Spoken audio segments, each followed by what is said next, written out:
మచ్చ నువ్వు మొన్న ట్రిక్ చెప్పవా? ఈసారి నేను ట్రిక్ చెప్తాను, దాంతో నువ్వు ర్యాంక్ పుష్ ఫుల్గా చేయొచ్చు మచ్చ. దానికి నువ్వు ఫస్ట్ సోలోలో ఉండాలి. ఇదేంటి బ్యాక్కి వెళ్ళిపోయాడు, మళ్ళీ యాడ్ చేద్దాం ఉండండి. మచ్చ ఏ మచ్చ తింగరోడ్లో బ్యాక్కి వెళ్ళిపోయావు? మచ్చా నువ్వే చెప్పావు కదా మచ్చా సోలోలో ఉండమని. మచ్చ నేను చెప్పేది ఫస్ట్ ఫుల్గా విను, ఆ తర్వాత ఈ ట్రిక్ చేయి నువ్వు. సరే సరే మచ్చా, ఈసారి నీట్గా వింటాను. చెప్పు ఫస్ట్ నువ్వు స్క్వాడ్ ఎట్టి ఆటోమేట్ చాపేసి స్టార్ట్ చేయి. మచ్చా స్క్వాడ్ ఎట్ ఆటోమేట్ చాపిడు ఎందుకు మచ్చా? రే అప్పుడైతేనే ర్యాంక్ ఎక్కువ ప్లస్ అవుతుందిరా.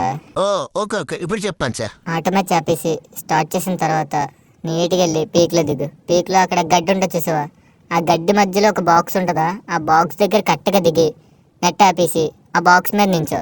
వెంటనే నువ్వు ఆ బాక్స్లోకి వెళ్తావు.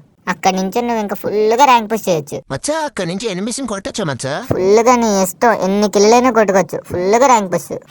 మా బ్రస్ చూడండి, ర్యాంక్ పుష్ అనగానే ఎంత ఆశ మీద పరిగెడుతున్నాడు వీడు. ఒకసారి గేమ్ స్టార్ట్ చేసినట్టున్నాడు, ఒకసారి స్పెక్టేట్ చేద్దాం. అవును మా బ్రస్, నీకు చెప్పడం మర్చిపోయాను, ఇది ఫేక్.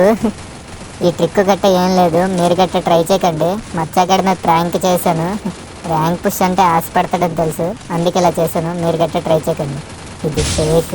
మచ్చగాడు చెప్పినట్టు నీట్గా చేస్తున్నాడు ర్యాంక్ పుష్ కోసం. అబ్బా కొంచెంసేపైనా బతుకుంటాడు అనుకున్నాను, పక్కన ఎనిమిది దిగాడు.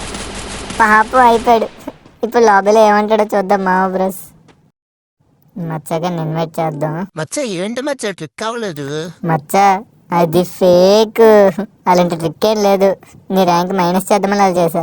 ఇటైతే బ్యాక్కి వెళ్ళిపోయాడు, ఒకసారి యాడ్ చేద్దాం. మామ బ్రోస్ మచ్చగాడు ఆఫ్లైన్ అయిపోయాడు. మామ బ్రోస్ గెలకపోయినట్టున్నాడు. పాపం ఫీల్ అయినట్టున్నారు.